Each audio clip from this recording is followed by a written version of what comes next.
Try my luck at fishing today on Lake Bob Sandlin. Got some fresh fishing gear back there. Picked up my license yesterday. So it's a perfect day out. It's supposed to be mid-70s, sunny. So I got everything with me that I need. And a little bit of food. We'll see how long it takes to get bored.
I gave it a try.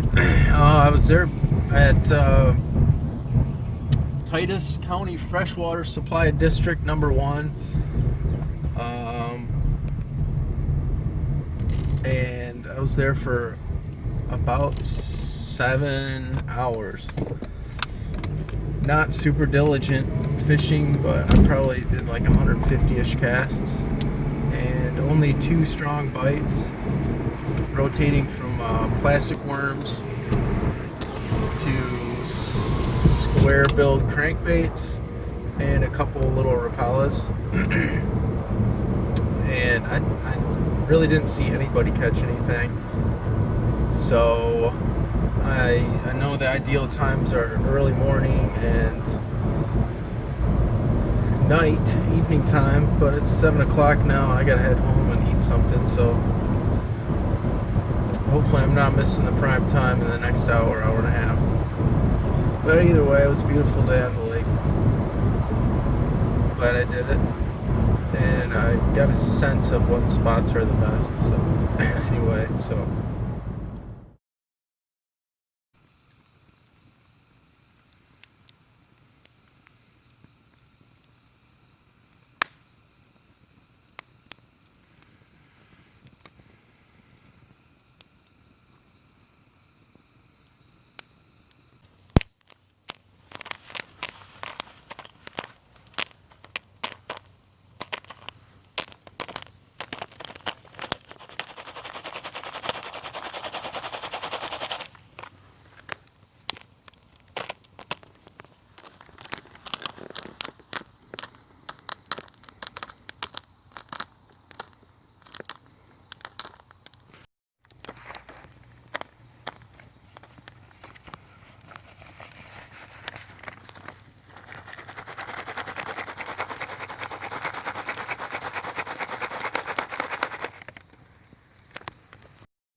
well, it's really coming down, but happy to have this outdoor kitchen available now. It's really nice hanging out under there instead of just having this tiny like 4 by 12 porch. It's got a lot going on it. It's busy enough as it is. It's got the cooler and trash and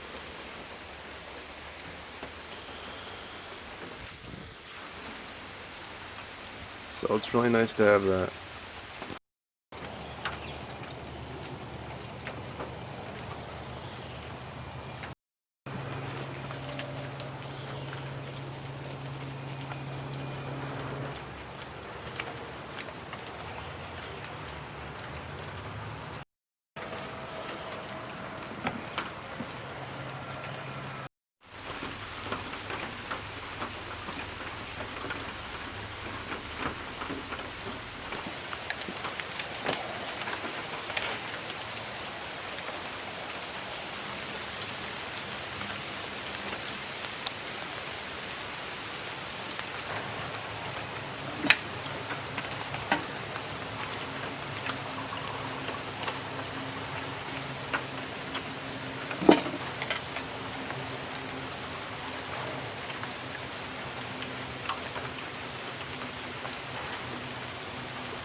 Staying dry and happy under here.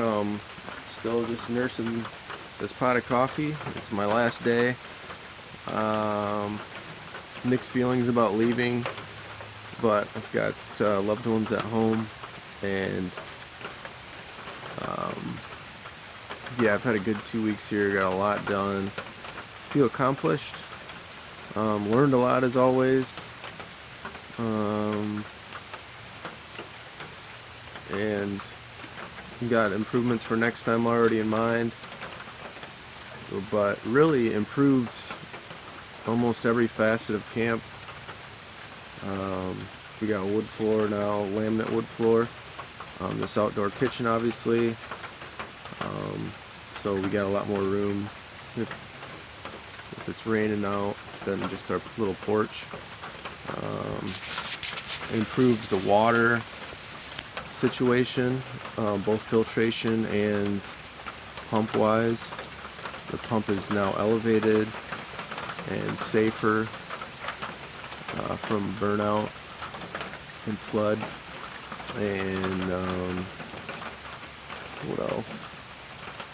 There's so much to list, but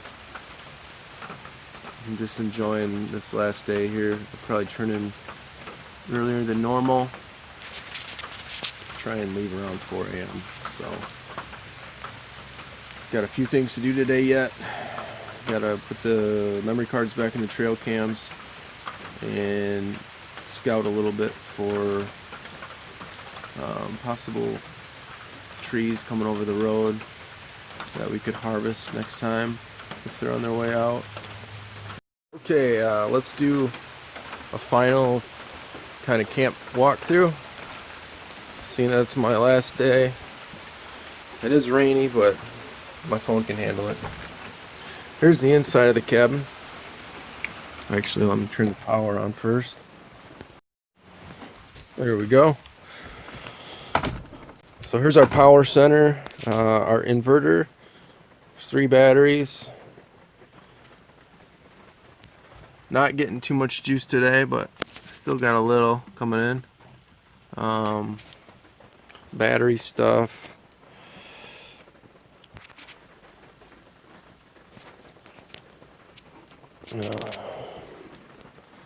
Still figuring out how to organize everything perfectly, but we're getting there. This time around, yeah, that Murphy bed on the bottom, when I got here, it was still kind of off. This side was 2 inches higher than the wall side, so took care of that this round. Obviously put in this laminate wood floor. Had to lift the wood burner up a little bit and adjust those panels on the back, the heat shield, and added some antique cinder right there. So there's 6 of them, so it's 2 foot wide by 4 foot. Comes out 4 foot. Yeah, I tried both Murphy beds. We have only like 3-inch mattresses on each one, and that kind of was a little too thin for me. If I'm laying on my side, it dug in my shoulder, so I doubled up, and that helped a lot. Got some guns, and this is a mess right now. I'm kind of going through receipts and stuff. And then we still have our overhead storage up there. It's mostly sleeping stuff and some chainsaw stuff. But yeah, it's a rainy day here at camp, but still love being here. It's actually been a really low amount of rain compared to normal here, so I can't complain too much.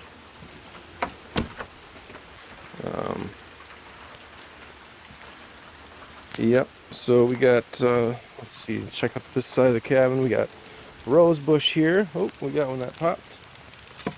That's in the last day. And then blueberry bush right here. There's a blueberry bush back there, planted later. And over here we got a pear tree popping. And then back there, nectarine that we just planted this round. Still acclimating to the ground, but give it some fertilizer and mixed in some other good stuff. I gotta take care of these cookies, put them in the wood shed so they stay dry. Let's see, I gotta take this little guy out for one more ride. I'm gonna go check alongside the road, see if there's any cedars or otherwise that we might want to think about taking down next visit. Probably, yeah, definitely put these in dry area too. A couple cedar cookies served well for tables. Same for that half cut. Got this kind of natural fence around the wood here. Try to replenish about what I used this round. And here we have the outdoor kitchen, which if you've seen any of the earlier videos, this is obviously the newest addition. It's a 8x8 covered area. I still have to adjust this table and everything. I just kind of set that up this morning. And it needs sanding and everything. This large countertop is the same. As far as wood, it's cedar, but it's been sanded for quite a while. It needs some finer grain on it still, and then, or a finer grit, and then some either linseed oil or something similar. But yeah, this is working out perfect as a little morning desk. Nice little lookout here. And so we might join these together, or we might just leave them. They're a little uneven, but also don't want to risk losing them because I don't really know what I'm doing. So I'll have to feel more confident before delving into that. Got our DIY Berkey here. Dirty water goes in the top, filters through in the bottom. Boom. There we go. We got pretty much drinkable water. And then here we got hot water. If you go at a low flow, it stays cold. It doesn't trigger the hot water here back there. But if you go hot enough, if you turn it up enough and the propane tank is on, you get hot water. Yeah, in about 10-15 seconds. It takes a little bit for the hot water heater to go, but What else we got?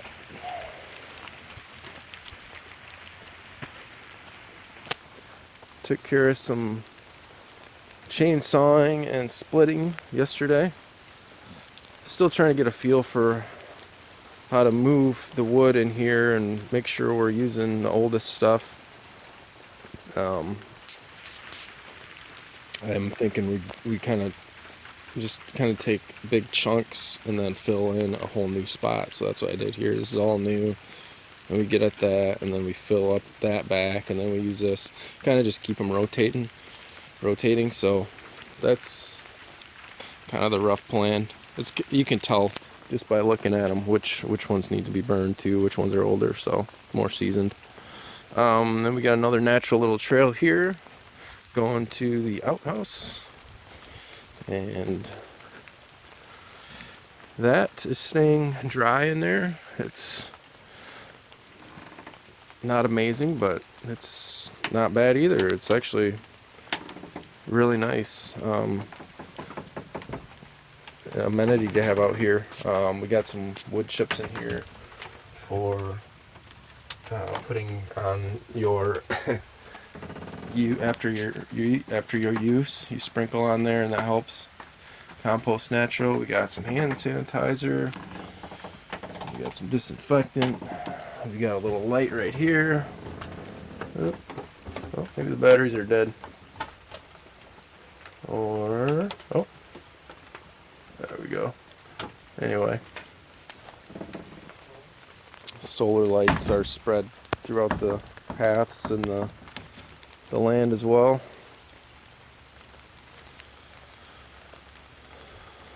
We're gonna have to find a new spot for this in the next year or two. It's starting to get reach capacity in the ground.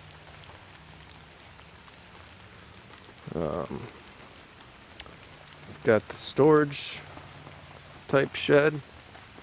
It stays pretty dry up top. Unfortunately, the bottom does get flooded a little bit if it's a really heavy rain, but brought in some kind of little pallet type stuff.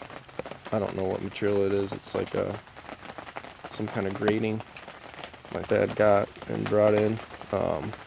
It's helping out a lot with that. So yeah, that's the storage shed. And we go this way. We got another path that goes to the outdoor shower. This thing is a joy to use. Right now, if we've got a full capacity and medium flow usage, you get about 8 or 9 minute shower, which is definitely enough if you're mindful. This is our hot water heater. It's tankless. Took a while to figure out these knobs. The manual was not very easy to decipher, so it's set pretty well now. Finally, 14 gallon tank. Is it a liter? No, it's got to be gallon. 14 gallon water worker holding tank. That's pressurized right now to about 17 psi, which is 2 or 3 below when the automatic pump switch turns on, which is set for, it says 40 on there, but I adjusted it to 20. But the pump off is still at 60. So had to play with that too, because if you set the cut-in pressure too high, which it was at 40, I mean that's not too high normally, but considering our holding tank, that cuts down the capacity of the holding tank down to about 5 gallons, if that.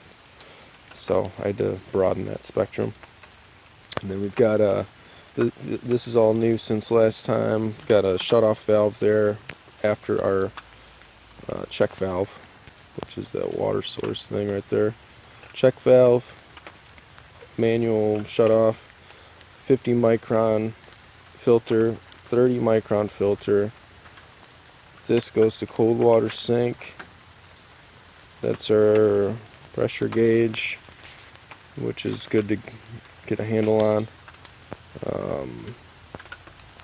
Then this here goes to the hot water heater, and that gets, the output of that gets split, one to the shower and one to the hot water for the sink. And then our propane, obviously, which usually is off, just for extra precaution, and don't need to waste any if it leaks. So if I'm gonna take a shower, just give it a crank and you're ready pretty quick. And then this line here goes down all the way down to I don't even know how far that is. It's quite a ways. It goes down a hill into a little gully to some low area, and that's where our water pump is set up. So that is the lowdown on the cabin. It's been a wonderful visit.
So we've been trying to figure out if we can possibly get a pond back here. There's about 22 acres or 23, something like that. And we had one pond guy come out here, and he was pretty discouraging. Said it might be possible, but he didn't want to risk it. He's done a few of them, but he said he wasn't confident enough. So we might try and check out another contractor. But in my mind, if we can somehow make this this large area here, this is like already almost a half acre of just detented ravine. So if we could kind of just lower this whole area down, and also the creek there and the creek here, that would almost be maybe 3/4 of an acre, an acre. But I know, as far as what the law is with the creeks and how to take care of that legally, I'm not really sure. So anyway, we're gonna keep exploring that. Hopefully we can get one back here, open up some of these trees, and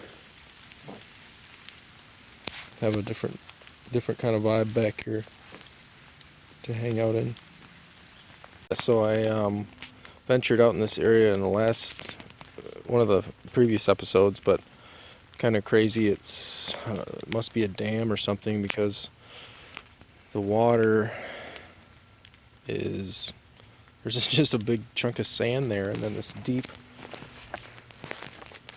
rooty holdup by our bridge. So that looks deliberate to me. I'm not sure what the purpose is exactly, but a lot more water on the right side of it than the left. So, alright, yeah, so this is just beyond that little beaver den, or whatever it is, but tons of activity and pretty deep. Definitely not, well, even up here. So I don't know if that's just from hogs and whatnot, or beaver. Definitely not from armadillo.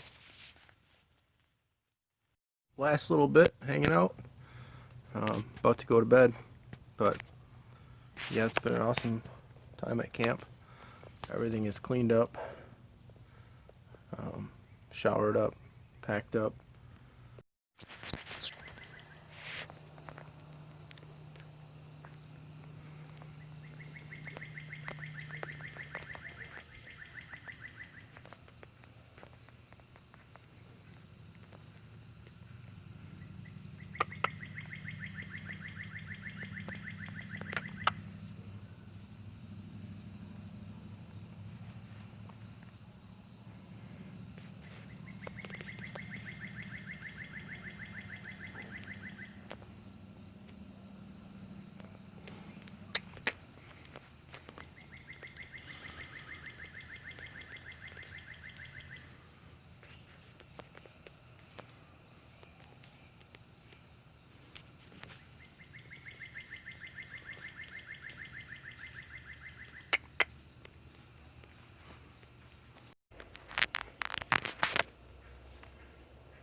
Well, that does it for this visit at the cabin.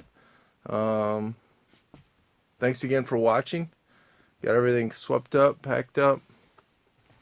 and ready to hit the road for 15 or 16 hours. So thanks again for watching, and we'll catch you next time.